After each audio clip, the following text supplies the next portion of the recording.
I'm really honored to have been asked by Sachi and Sachi, so I want to say thank you to them and to be amongst all these fascinating people. So I'm going to avoid this thing because I don't like it, and I got my time thing here. We'll use that phone thing you was talking about. I'm going to do my best to explain 43 years of my life in 7 minutes. So I don't know how I'm going to do that, but I'm going to do my best. I'm going to talk about imagination, culture, and the root of my culture, which is pain, and the root of my imagination, which is pain. I've been quoted many times as saying it would have been easier for me if not to have been born into this reality. It would have been easier for me to have passed away with the billions of other sperms and just said, hey, good luck out there. But fortunately and unfortunately, I made it here into this space, so why not take it to the furthest realm, whether you get that or not. It all started on a Sunday when I crawled out of my bed and into my mom's bed, and I was very young, and she played the Beatles for me. And the song was Come Together, and I was scared as hell, but I was excited. And I thought, what is this? And I asked my mom, I said, who the hell is Old Flat Top? I mean, this is some scary stuff to me. And she explained to me what it was the best she could, and told me that the Beatles were the greatest band ever, and as I grew older, never let anybody convince me any differently. So boom, I had a rocket go off in my head that there's this thing called rock and roll and these people in a band, and it is what it is. So that's the first step. I started to grow, and my dad was an alcoholic, and that's when my pain kind of, the gene in my own head kind of triggered off, and I had a lot of pain with it. Not bashing on my dad, smartest man I ever met, taught me everything. And I started living in my own imagination because I'm an only child.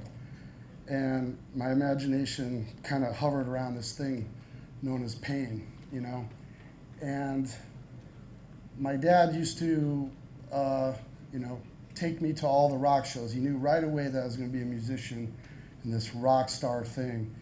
And he's like, if you're going to love music, then I need you to see all the greats that won't be around when you're older, like Ray Charles, Johnny Cash, Waylon Jennings, Dolly Parton. The list goes on and on and on. I was blessed that my dad had seen this. He's like, whatever you do, you need to know where it came from. So amongst his drinking, he was able to take me here and kind of made up for everything, but still I was pretty hurt and just had this pain because I lived in my own imagination. And life kept going on, and I finally asked my mom, I said, I wish I had some brothers and sisters to help me along this journey known as life.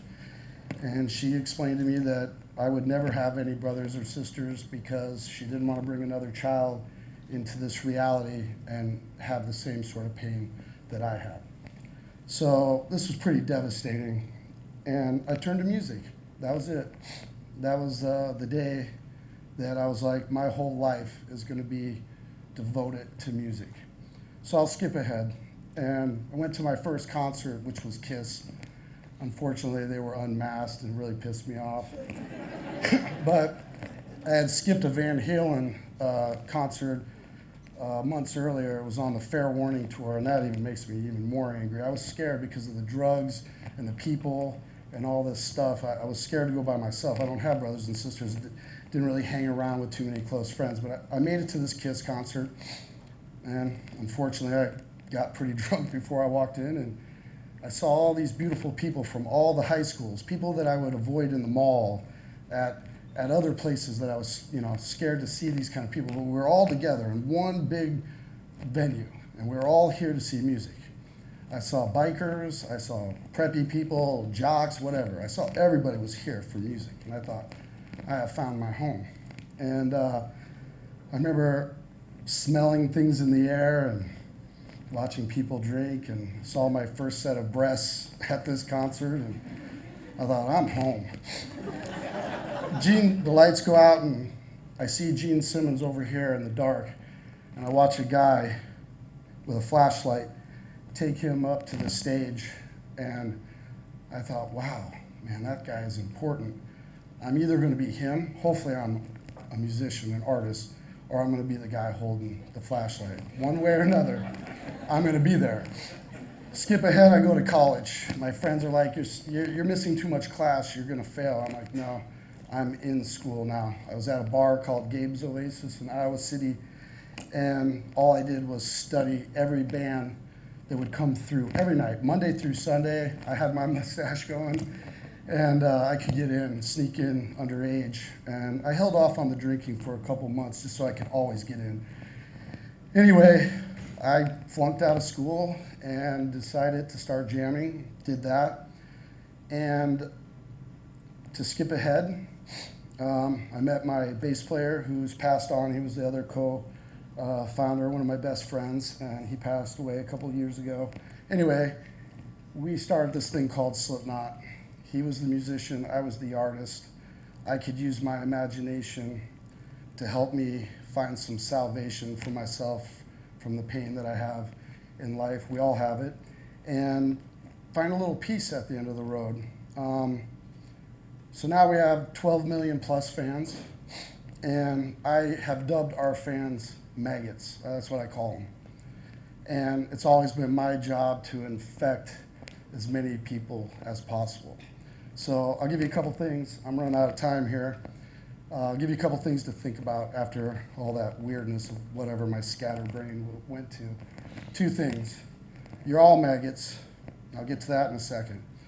One, think about life without music. Just think about life without music. For me, gone.